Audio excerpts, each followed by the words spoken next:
welcome people.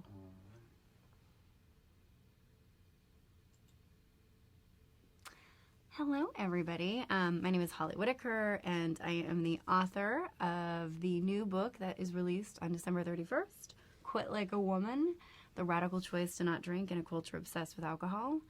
And this is... Hi, I'm Najva Sol. I'm a community builder, bringer of delight, and obsessed with Holly's new book. So here I am today to ask her some questions that we've prepared, and then some questions that you're going to send in. Yes. So tell us a little bit about what Quit Like a Woman is, in your own words. Right. So I think to set the stage of what let's take a breath. Okay, so I think one of the things that I have always tried to do for a really long time in my work is to create a thread of what the actual, of all these different ideas. I think coming through my own experience of recovery, there was the realization of how far behind healthcare was. There was a realization of that alcohol was kind of following on this trajectory. When I first quit drinking, I would say it was really clear to me that alcohol was something that maybe all of us should be questioning. That was a very early realization. So there was the ways that my treatment wasn't recognized. There was the ways my family wouldn't engage with me around addiction, even though my family had a history of addiction. There was a way. There was the history or the piece where I was doing it by myself, and I was literally not able to use my insurance card and putting together my own recovery. There was the rejection that I felt of the mainstream system. There was all of these threads that felt really all over the place that only over time started to become a lot more clear. During the 2016 elections, the role that alcohol, not even the role that alcohol, but just the role that addiction, the role that incarcerate, the way that all of these issues start to basically get wrapped up and pulled apart, and then you don't see alcohol or drinking culture as part of what's holding us back. And I think there was just all of these different pieces that I have for so long just been able to connect, maybe in a blog post.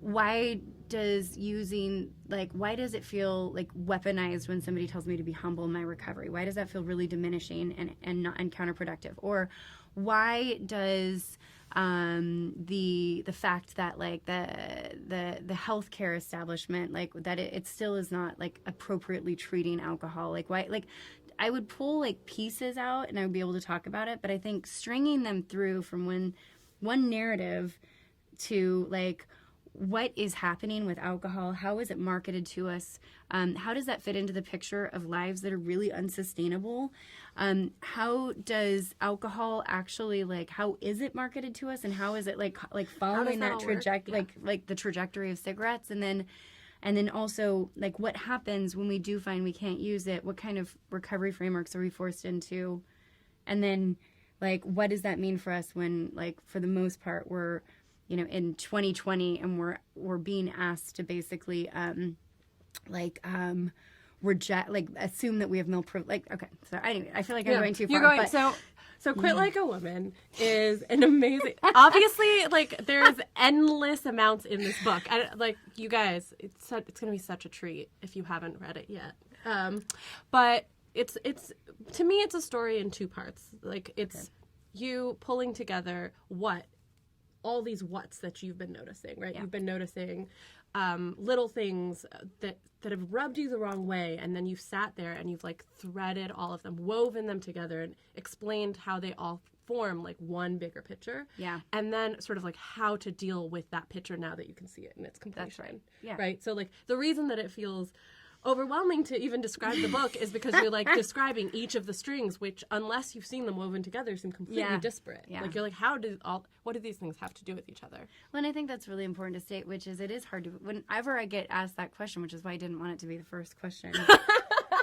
I'm because my head explodes, because I think it took so It's nice to long watch to that. pull like, and then but it took so long to pull those things together into something that could be a coherent argument for why we needed different treatment systems, why alcohol needs to be questioned by all of us, and how this actually ties into what's happening in the larger context of the world.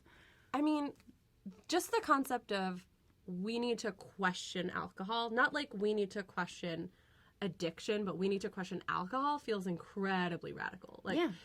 I mean, the last time that happened, it didn't have like such a great reputation. Yeah, prohibition. Yeah. But right. so in these times, I would love to know what that means to you. Like, question alcohol. What is radical about not drinking completely? Okay. So the first time that I ever connected the idea of like sobriety to something that was a radical act was when one of my friends, who I had known when I was drinking and then also known when I wasn't drinking, he lived in New York with his boyfriend, and like I drank with them and then I hung out with them in sobriety and wasn't drinking.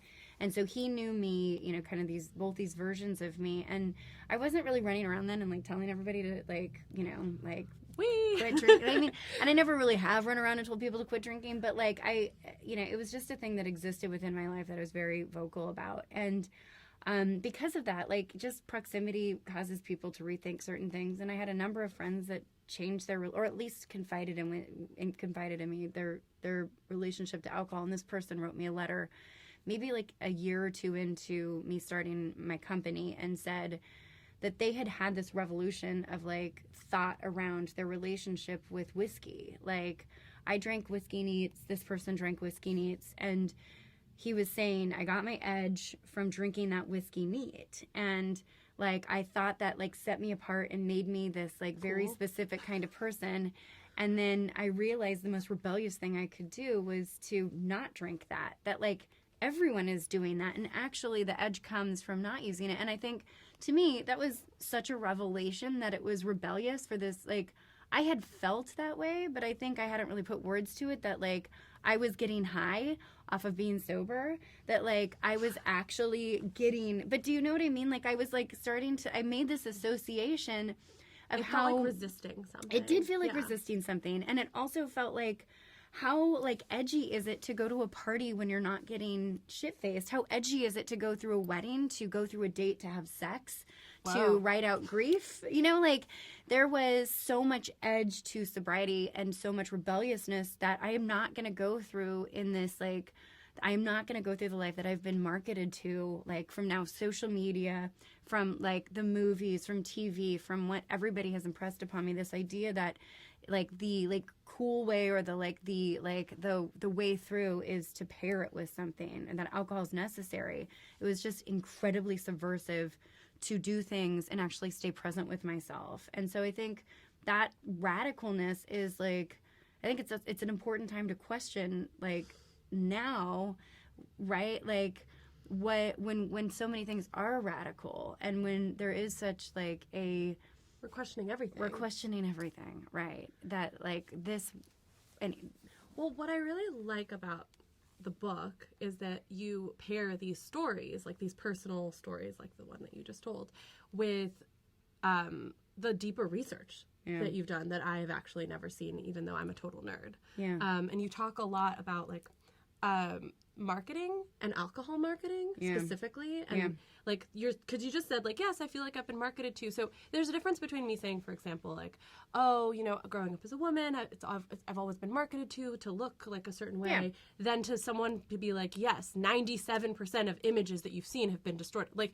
there's something about an actual researched history that hits home and sort of validates a series of like what feels like anecdotes or personal experiences. Yeah. And I thought that was like something in the book that I was not expecting. Can you talk a little bit about what that what that research found, like some of the things that were really exciting for you. Yeah, I think I don't know if exciting is the right word, but like super really exciting. I found it exciting. I think like when we're talking specifically about this, we're talking about, I'm assuming what you're talking about is the engineered alcohol.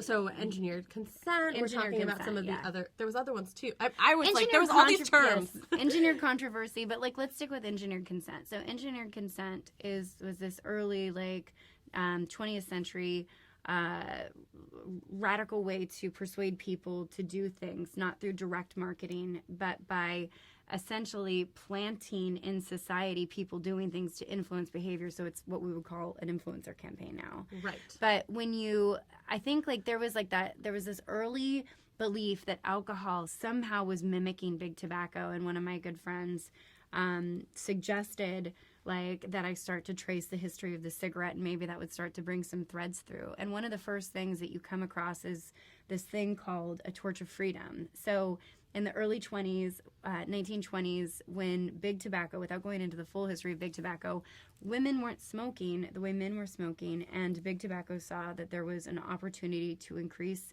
smoking among women. And so they basically created an influencer campaign showing women smoking during the Easter Day parade on Fifth Avenue that was captured, right? It was captured in the newspaper, and all of a sudden, I think there was a lot of stuff happening during that time that basically was convincing women not to smoke outside, to smoke in their home. And there was this belief if women see other women smoking outside, and like basically like smoking is almost an act of resistance, right? This is like the smoking as protest. Like smoking is protest. If you do smoking as protest and these other women are doing it, you'll think of it as a symbol rather than an act, like a behavior. That's right. And it's a symbol of rejecting like just Puritan, like a whiskey neat is, right? Yes. It's like you're literary. You don't need any fluff. You'll take it straight. Like, that's right. There's symbols to that of equality with men, right? And that was what it like in the beginning. Women weren't smoking, men were. The only women that were smoking were women that were basically giving a fuck you to the man and asserting that they were like the new woman.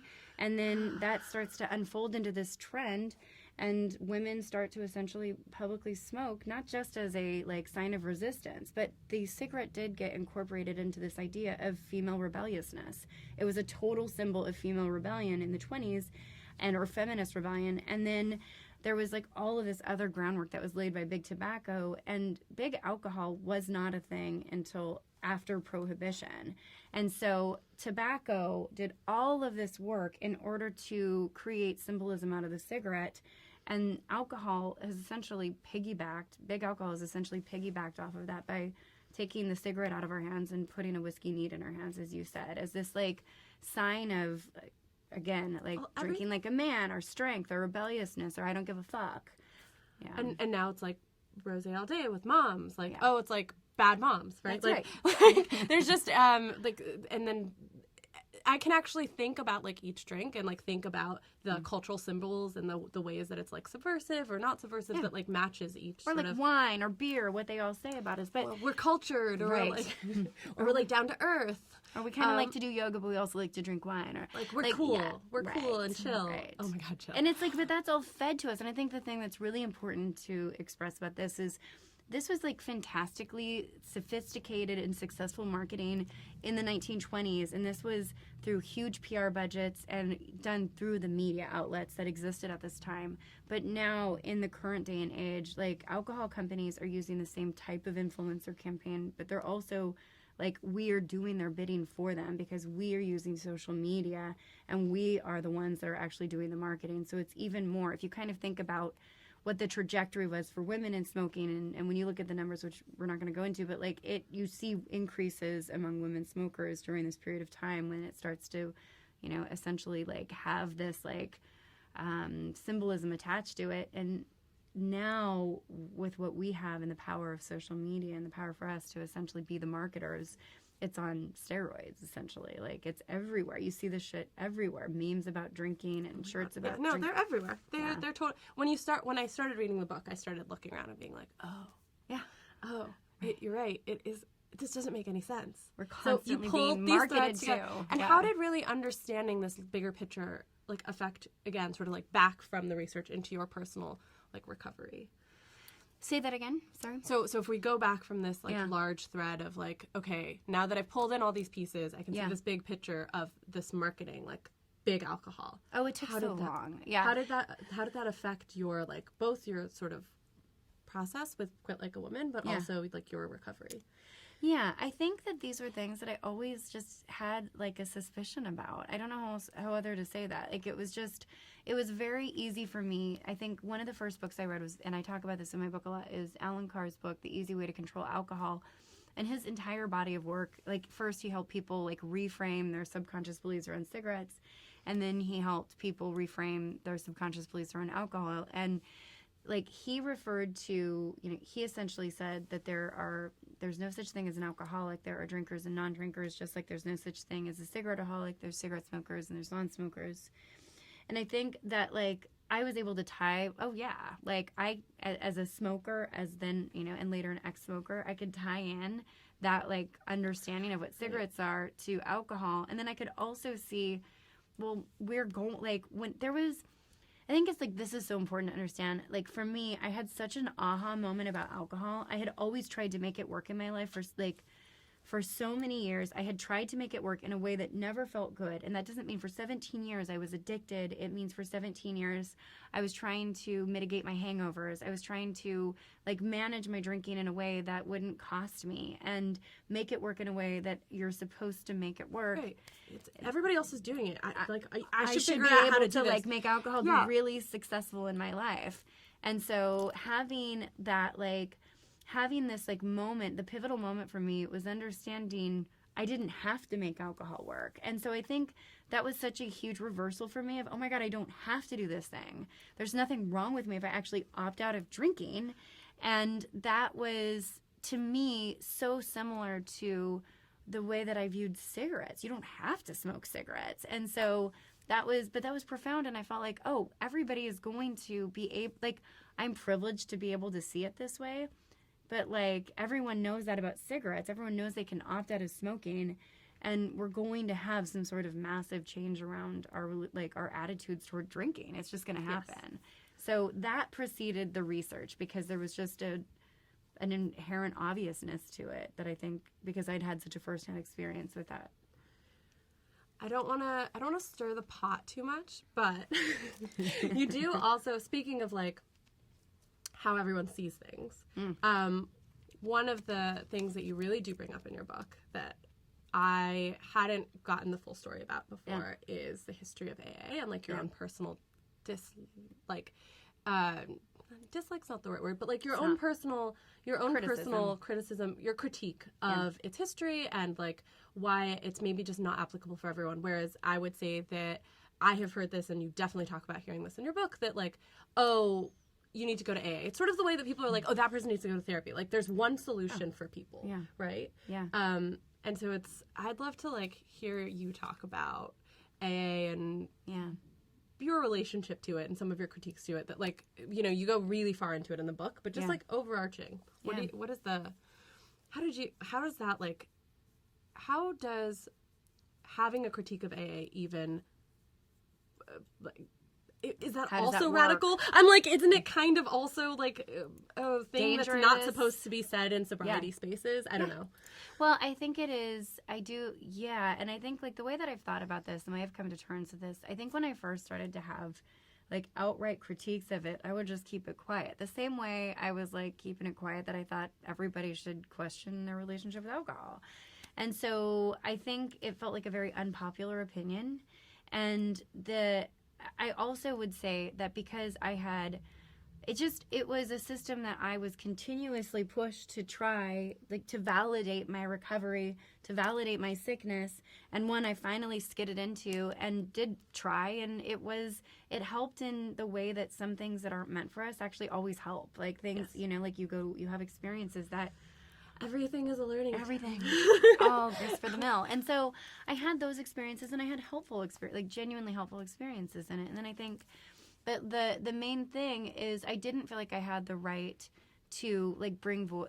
Actually, at first, I was so angry with the way that what can happen to people in a system where they are hearing one message and hearing they're wrong if they don't buy it. And like all of these really dangerous things that can happen to individuals when the one treatment that's made for them doesn't work for them. And a lot of very vulnerable people come into, you know, like the most vulnerable people are addicted. And there's a lot of there's a lot of things about addiction that have nothing to do with AA and a lot of things that do.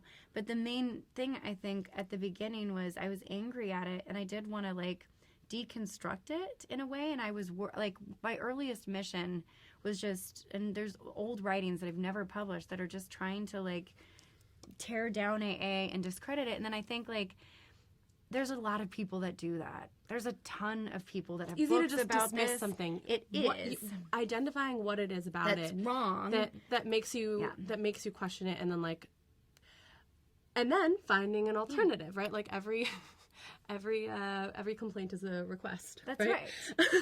So I actually want to talk about what is There's the one opposite. thing I want to say. Go. Yeah. Okay. The one thing I want to say to this is that I think that AA is a system. I mean, it is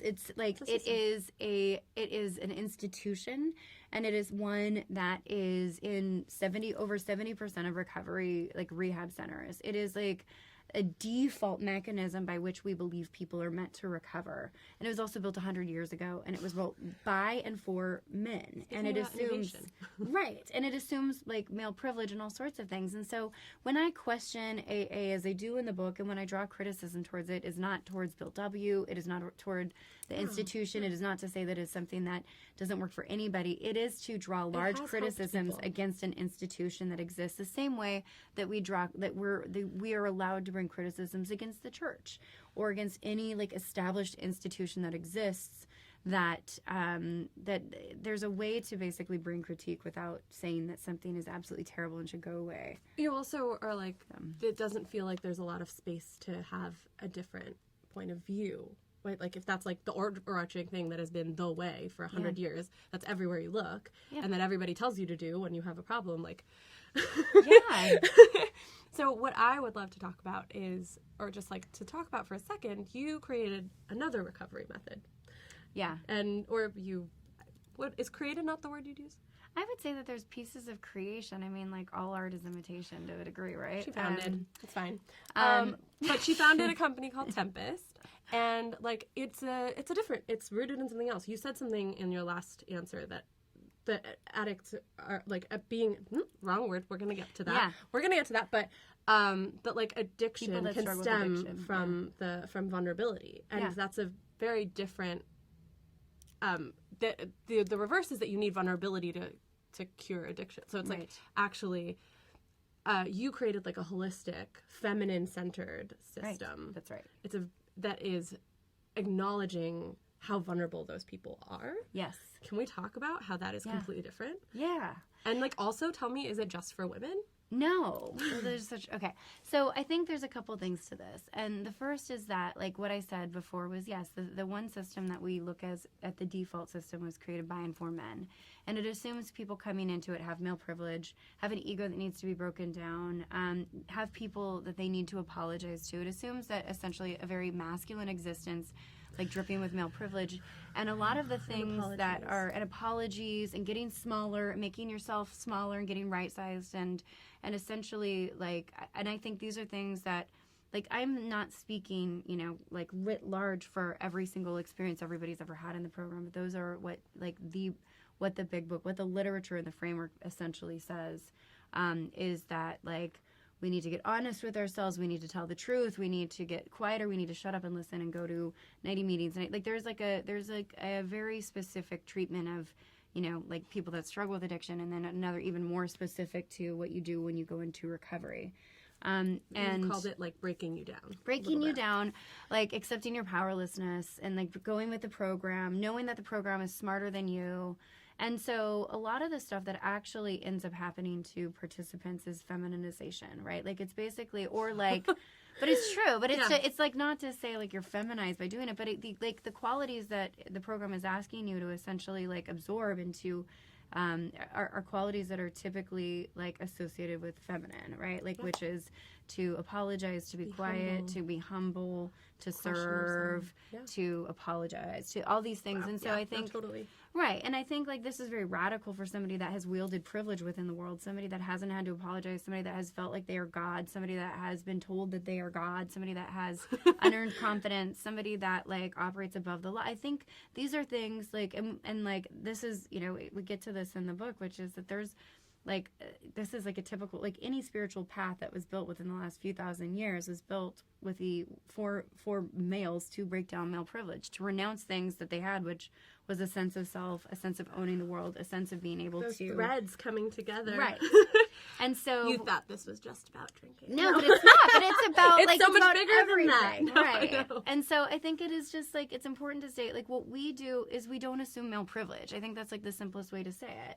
What we do is assume people coming in, and I don't assume this just about women. It's not. Like it's not just about women. It's acknowledging a different, like everything is a masculine patriarchal approach, and what we have designed is something that like is the inverse of that, which doesn't mean there aren't similarities, Or but that they can't work together. that's right. But But it is like absorbing another and- option. That's Yeah. right, and it's assuming like people coming into recovery need to be reminded that they're powerful or find their true power, that they need to be built up, that they need to be reinforced, that they need to find self like agency and all sorts of things. So it really is just a matter of like how we They approach need to people. find themselves, not be less, but be more. That's right. That's right. And men, non-binary, genderqueer, like when like it is for any gender. It is and we work with people of all genders. It's just like specifically based on a feminine centric model versus a masculine model, which is what everything in our society is based on. Which is why it feels so different and like striking, right? Yeah. Because like we're so used to everything coming from that sort of like masculine space. So I made a slip up a few words ago that I want to talk about. Yeah. I said addict. Because you're not in recovery, right? Right. And so it's like I'd love to this know. is interesting, right? Like this is like being in someone else's world a little bit. I am being in someone else's world, and I'm also, so I'm not in recovery, and also that's the right word. Cool, Yeah. got it. I'm still learning the language. It sounds like, well, even the language that I use is probably the AA language. Yeah. The default language to talk about, like someone's journey to sobriety Yeah. is like, oh, it never ends, or like they have a lifelong alcohol, like they're alcoholics forever. Like there's all these words that and slogans that are so and beliefs. they're so right. familiar, but like you sort of have a reframing of not just like alcohol, but like recovery in general. Yeah. Like what informed that?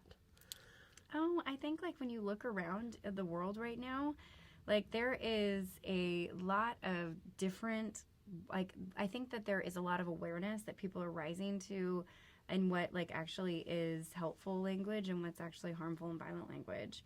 And I think this is just one of those areas. And it's so funny because it kind of gets left out. And like I've had conversations, for instance, with someone that's very important to me where I'm constantly corrected about the language I'm using. And for years I've said, they're not addicts, like not alcoholics. And That's not how they're defined. And like it's like somebody struggling with alcohol misuse or somebody struggling with alcohol use disorder or somebody that is experiencing addiction. Like it's rather like talking about it rather than saying somebody is something, like somebody is one, like, you know, like their like their experience or like a difficult thing that they went through years ago right. is now their entire life. But that Right. is AA's model, right? It's like, I'm an alcoholic and I'm an alcoholic forever. And it's just like the typical, like it's a typified way of like how we've like always talked about people struggling with addiction, which is, or people struggling with mental illness, which is at the margins of society as somebody that's lost their privileges to be human, as somebody that just is a taker and has no say. Like, and so it's just the way that we talk about people that struggle with addiction is often, you know, like addict is synonymous with cheat, is synonymous with liar, is synonymous with deadbeat, is synonymous with fuck up, is synonymous with junkie, and like all of these words that basically, I mean, And personal failure. Rather than like experiencing the substance. something that like is actually like, I mean, nobody chooses to be addicted, and that like goes back to this whole belief system that it is a moral, like it's a choice, or it's a moral failing versus it's actually somebody's cry for help and somebody's wound showing in a different way. We're all wounded, and And addiction is like this really like specific thing that like is very observable to people that are around it. It's not easily hideable, like so many people's wounds are, or like socially acceptable, like how much somebody throwing themselves into work, or somebody throwing themselves into money. You know, like we're all like Kardashian, and we follow them on Instagram, and they've got a pretty decent, you know, like there's a very sick relationship with money that we worship, and we don't tend to call like, you know, addiction. So I think like it's just one of these like visible places where we have like allowed for, where there's a population of people that are shamed into accepting, you know, essentially like their stigmatization. It was a very, I think like one of the things, and then I'll but like fine.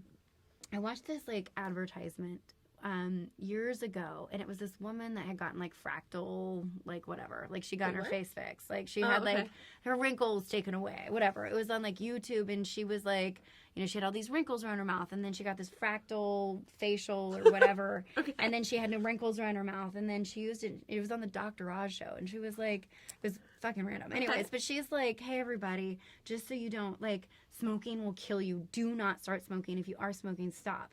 And I was like, how many people get up and say, hey kids, like, if you are drinking, like it's terrible for you, don't start. And like, if you are drinking now, stop. And like drinking kills 3.3 million people a year. Like 100,000 Americans die from it. It's like, but like, so coming back to this, it's because when we look at like how addiction is boxed up, like the people that have the most to say about it are often discredited as somebody that have lost their privilege, or are like unable to hang, or are addicts, or like somebody that just needs to move off to the side, shut up and go over there and do your work and forever. And I think there is something which you refuse to do, which I refuse to do. And I like that was just like, I was like, why can't I go out and say drinking is fucking horrible and it's gonna kill it, like, and like don't do it. Like, so I think like but that comes back to the whole thing of like, we use like the reason that like I'm really careful about the words of how we label people is because I think that this is just one of the frontiers of people reclaiming their power, of the ways you know, people that struggle with mental illness or any sort of stigmatized condition can reclaim it by not allowing themselves to basically be marginalized through the words that we use to describe them, like writing people off as one thing they've been through versus, you know, and that this entire first half of the book actually reframed a lot of the way that I think about alcohol. It's true, like you get to be a smoker, a non-smoker, but you don't get to be like a drinker or a non-drinker. You're like, you know, it's just a very different way of speaking that made me think about and rethink. So I'm again not someone in recovery, but I'm really enjoying this book. Like, would you recommend this for people who are not in recovery? Would you recommend this for people who are in other kinds of recovery? Like, do you think, because the second half of the book is like a how. It's a prescriptive, and it's like, here's how you do it. And it is not like any other sort of recovery modality I've ever seen. Yeah, or self-help. But I mean, I think like it's about the whole self. It's about the whole self. Yeah, and I mean that is what I also run a company that helps people get sober, and like that is how our program is framed. But yeah, I think this is it's first of all like a wake-up call around our alcohol-centric culture. 70% of Americans drink, and it is something that we don't have, as we were talking before this. No informed consent around it. When people drink, they don't know actually what it's doing to them. There's no nutrition labels on alcohol. I don't make a decision when I'm drinking to be like, I'm willing to have oral cancer. Whereas I think now when you're smoking, you're like, I guess like my chances at lung cancer just went up. Yeah. Like, I don't think you know all the dangers other than drunk driving. Like that one's been driven home. Yeah, sure. That was really bad. I'm so sorry. That's not funny. No, it's not funny, but I think that there is like just there is the awareness, like bringing into awareness what alcohol is and our cultural relationship with it, and like just kind of like raising it above like the level of that what we're not paying attention to. But it's also a book on how anybody can heal from anything. So it is of course this stuff, like addiction is all the same to a degree. I mean, alcohol is a very specific thing, and there's a lot of social nuance and a lot of like there's a lot of nuance around like the there's a lot of nuance around the drug itself, but like recovery has a very similar framework. And the same things that have helped me recover from alcohol addiction are the same things that have helped me with drugs, that have helped me with eating disorders, that have helped me with codependency, relationships, and anybody could absolutely The things benefit. you don't fuck with, you might say. Yeah. Yeah, the things I don't fuck with. Yeah. There is a section in the book that I'm going to read just a little bit for you. Or actually, do you want to read it? I think you could read it. But it's like, I'll No, say... I want you to read it. Okay. But it's... What I really struck me is, like, I underlined and marked this entire section is, you know, when you're reading, like, I thought I'd be reading about something outside of myself. Like... And all of a sudden I'm reading it, and not only am I like learning about something that I'm really, really happy to know, because I'm like, oh, I'm not in recovery, but I want to be better informed about the decisions I'm making, and I want to have a better framework for like seeing. Yeah. But that I'm not in recovery from alcohol doesn't mean I'm not in recovery from other things. And this section made it super clear for me, because anybody can make this list. And so Holly's things she can't fuck with is alcohol, pot, cigarettes, sticking things down her throat to puke up her food, diets of any kind or restriction of food, starvation, counting calories, men named Francesco, some very specific, tall, bearded, emotionally unavailable men who live in San Francisco, probably all tall, bearded, emotionally unavailable men who live in San Francisco, Swedish fish, cheese plates, all you can anything, Tinder, Bumble, Hinge, Match, OkCupid, probably whatever's come out that's in that vein as well, and all yet to be invented dating apps. Yeah. Sleep deprivation, casual sex, Vicodin, perfumes, gossiping, and meat. Mm-hmm. And then she goes on to list a bunch of things that she can fuck with, which I actually can't, including gluten. And not having renter's insurance. Yeah.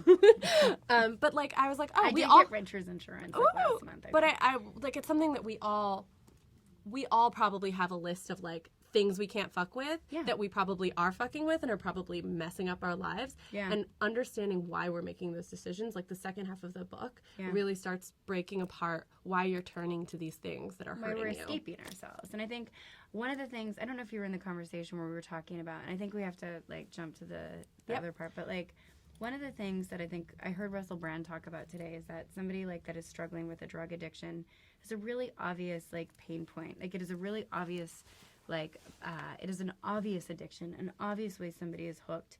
And in that way, it is fortunate because it is so clear what the problem is and how to start digging at it. And that is, I think, when I think of alcohol or people that are struggling with chemical addictions or even like really severe behavioral addictions, it's really clear like what the problem is and really clear like where you start. And then I think like then there's everybody else who has less obvious addictions. And I think was it you that said like there's some people that can just go their whole lives without even looking under the hood of like what it, like because you don't have a big why right. Well, we were saying that like that we can just if none of your problems or none of your coping mechanisms, none of the things you can't fuck with are things that are not societally seen as problems, then you could just never even know what your issues are that are driving you to do that. So someone asked, I want to give this book to people, but not necessarily to say you should stop drinking, which is like kind of what we're just talking about. But she wants, or they want, or he wants, or Z wants to just introduce them to a new way of thinking. How would you approach that without seeming judgmental or bossy? I think you probably have like a one-sentence answer for this. Like, how would you just give this book to someone who is not, does not consider themselves to be in recovery? Yeah, I think like it's a book about like our social, like in our societal relationship with alcohol, as well as like a book that is about our like relationship with self. And I think, again, this like just shows like how much it feels like if we give a book about alcohol or addiction or recovery, how much it's like saying, hey, I think you have a problem, buddy. So I think like this is like, the shit we need really to break. Right? Like, hey, this it's book... actually a good book that's kind of funny. No, it's like, amazing. Yeah, I love this and book. so it's like give them a book that's good. I don't know. I mean, can you say something like this? I thought you'd find this. I thought it was interesting. It meant a lot to me. me. Like you may or may not, and I think that's it. That's basically it. No expectations, but. I think like you don't want to give it to somebody when you're trying to hint at them that they have an issue, but I think it is to say like it's not a great. So if it's if not you're a trying good to get intervention into, tool. not a Right. great intervention. You would not like this book to be an intervention. tool. No, Other ways. But I do think there's nothing wrong keep with saying like texting when this you're was really upset. important to me, or I found this to be super interesting, and So make it about you, yeah, not about them. absolutely. I mean, I share books all the time that like I really love this. yes, Do you want to? that don't necessarily mean I need you to absorb this and believe this and like start to like chronicle whether or not you have a problem with alcohol. Yeah. Speaking of your book, Yeah. can you tell us, like, someone would like to know about your writing process and how you think getting sober maybe helped you as a writer? Oh, that's really Although good. that's a leading question. Like, did getting sober help you as a writer? It did.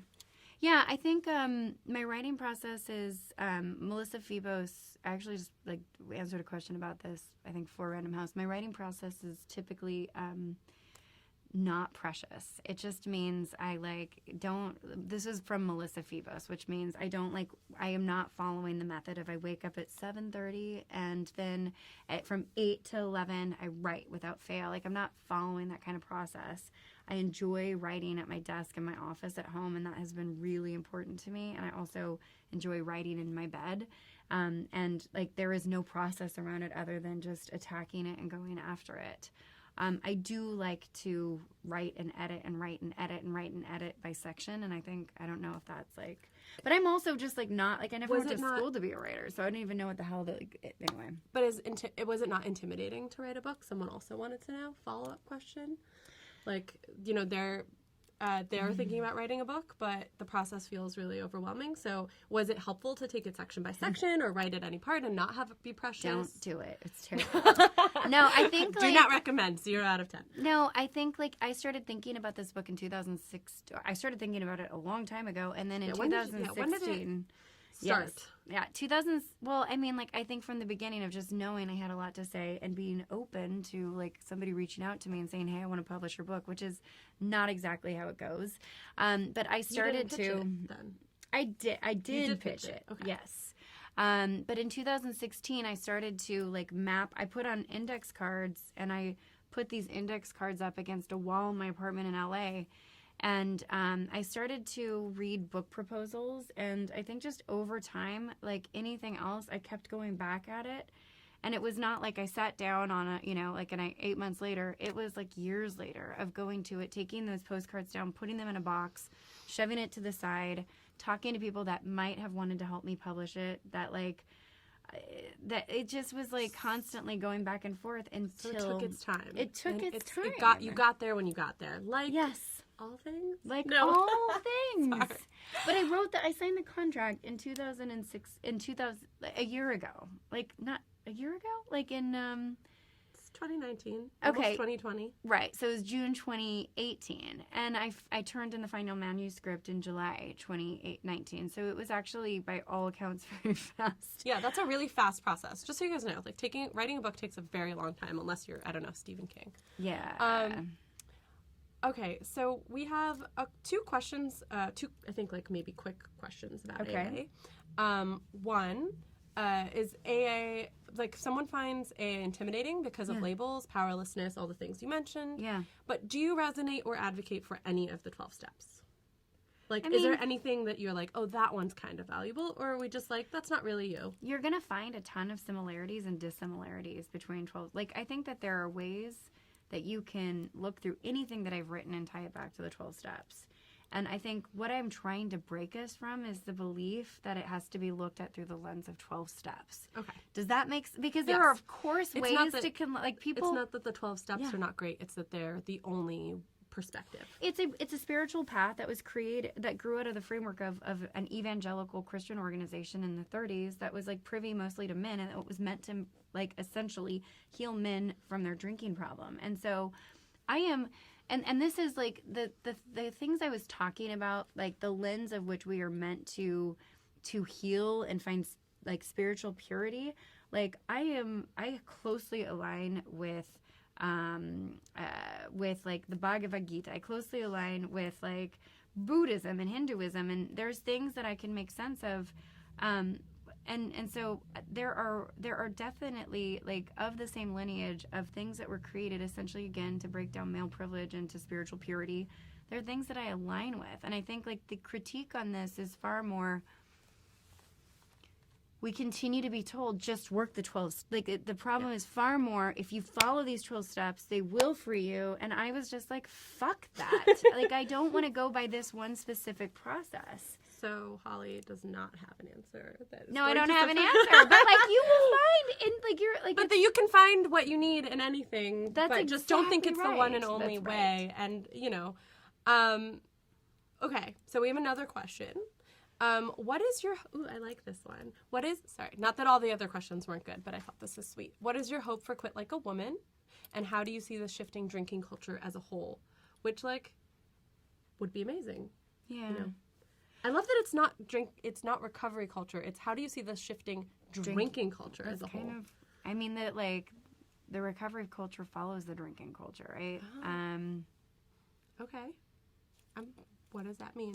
No, I mean, it's just to say, like, if we shift the way that we actually view our empowerment around a substance, when we feel like we're supposed to do something, I think, like the way that we address our relationship, just specifically with alcohol, is it an outgrowth of the way that we address, or, like, the way that we recover from it has a lot to do with the way that we're expected to consume it.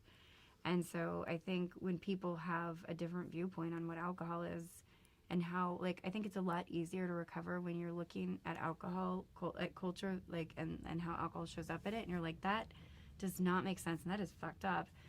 And I don't want to be part of that, versus I've lost my drinking privilege, I want to be part of that. And, like... Right. Yeah, you have two stories that really, like, feed into that for me that are in the book. One about, like, a friend who didn't want to invite you to Italy because they're like, well, I don't want to go with someone who doesn't drink. Yes. Which is like, thanks for the support, buddy, and the love. And then, you know, that other, so, like, that sense of, like, the consumption culture, shifting that consumption culture. Yeah. But then you also have, like, that sort of association that alcohol currently has. So you mentioned that, like, part of the necessity in this moment for a feminine-centric recovery is also that there are many, many more women drinking. It's like it's like a whole thing. It is a whole thing, and it's going up. And the rates of drinking among men are going down, like which is exactly, by the way, what cigarettes did. Yes, and so this, like, you're talking about how it's becoming associated with sort of. With women's culture and, like, rosé all day, like, these kinds of, like, brunch with shit, you know, all these things, mimosas, and it's everywhere. Like, you can't get away from it. Yes. And this drinking culture, like, this book is like so important for that culture specifically. I feel like. I think so. I mean, when I started doing this, so the question, like, was what is your hope for this? And I think, like, my hope is, to be honest, like a long time ago, one of my friends, Ann Dowsett Johnston, who some of you watching this might know, she's an author of a book called Drink, and she is in recovery, and she also wrote a beautiful book about women and drinking and her own relationship with alcohol. And I think, like, she just was like, will you write a book so that I can give, like, I think, like, women, she goes to 12-step meetings, and she was like, will you write a book so that I can give this, like, I want to just give your thoughts to somebody. And I think, like, that to me was just, I want people to know that, like, I think the main thing I want is that people know that they have a choice. This is, like, such a book about personal agency and about us being able to decide for ourselves what is right for us and claim who we will be, what we will be, and also understanding, like, from that grows everything. That is where it all starts. We have it all wrong because we coerce people into treatments that tell them they don't know, and we allow the institution to hold the power and the individual not to.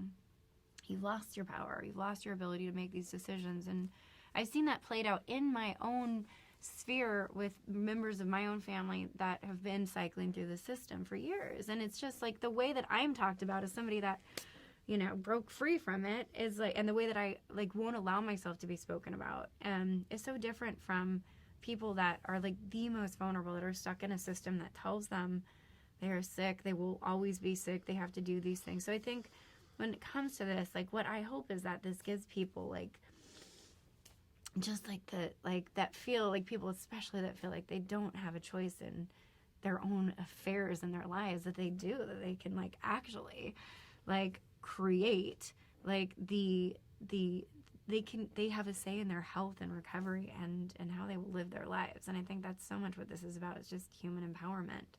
Because if we have that, an agency, because if we have that allows us to operate in a world that tells us we don't have that at every turn. It's like understanding, one, the system that got you where you are, is so, this weight, like, it's not just you. It's not, there's like so much more. And so, it's the whole system, by the way, of the society we live in. Everybody has to encounter that, like, piece. This population specifically, the most vulnerable to it. But all of us are in that. All of us are told we don't have that kind of agency in so many different ways. Especially those of us that are women and other historically oppressed or historically marginalized populations. Like, it's just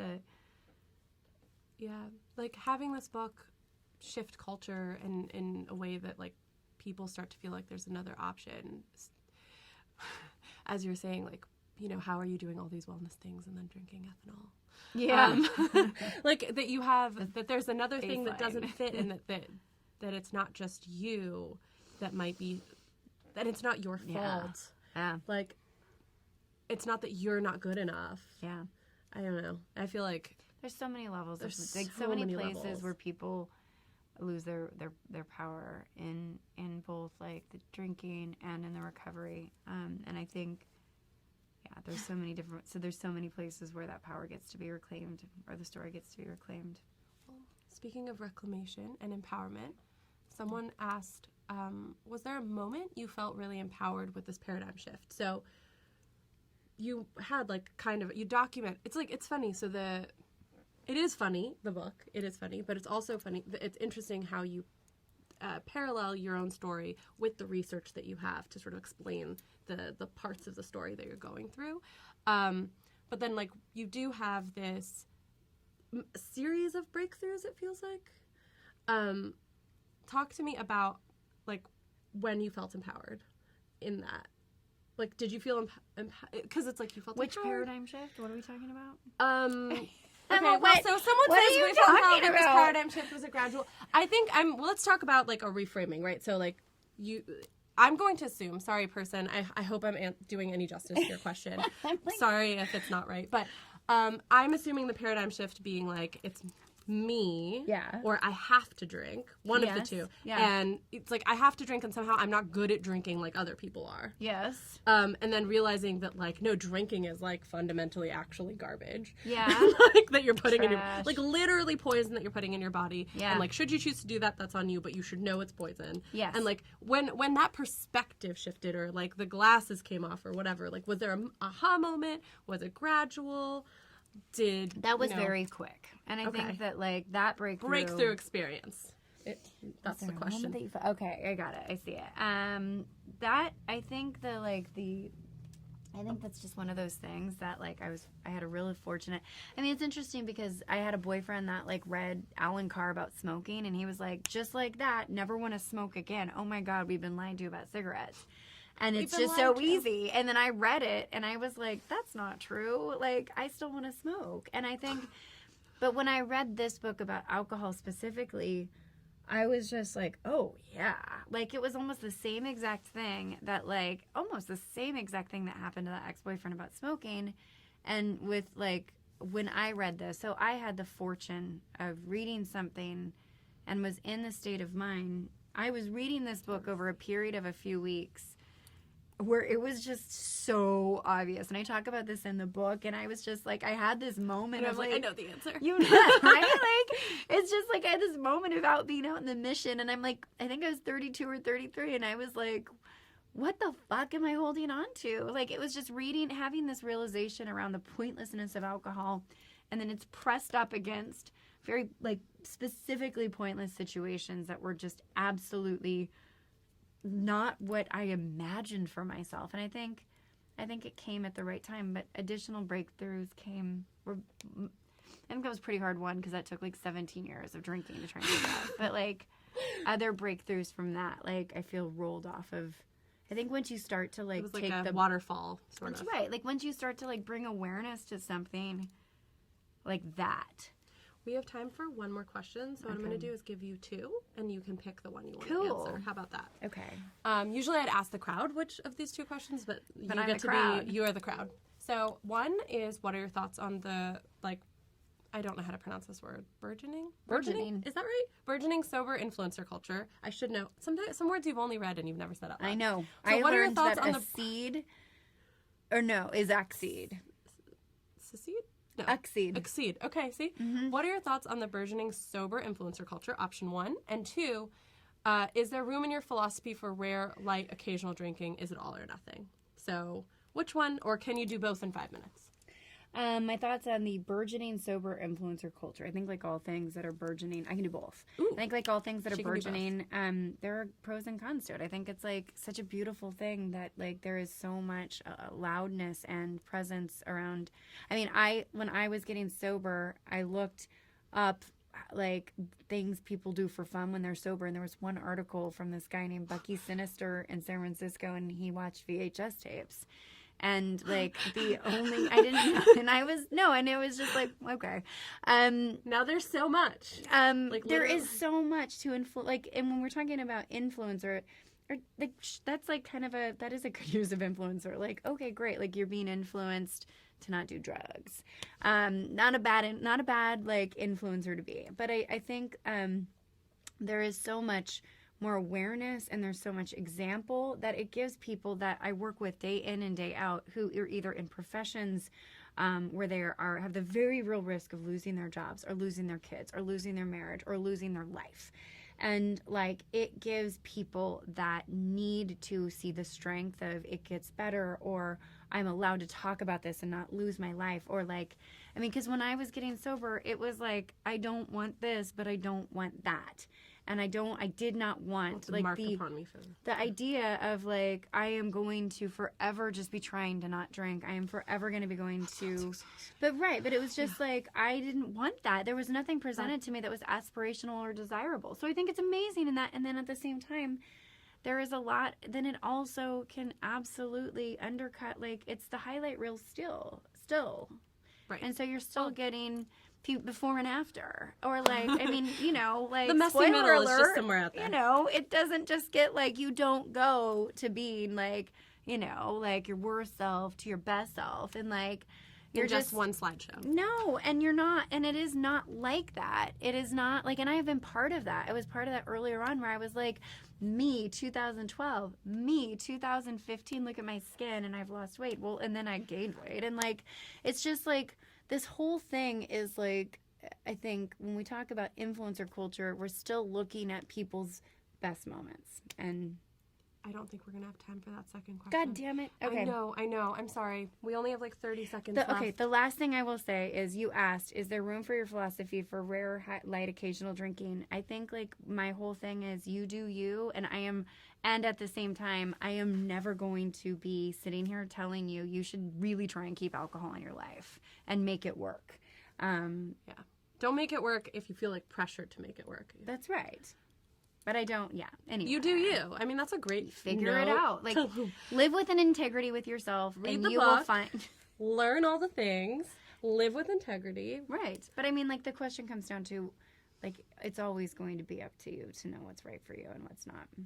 But I think being informed helps. It absolutely does. So you're actually making a decision rather than just being swayed. That's right. Thank you so much for having me, Thank you for Holly. doing this. And thank you all. Thank you.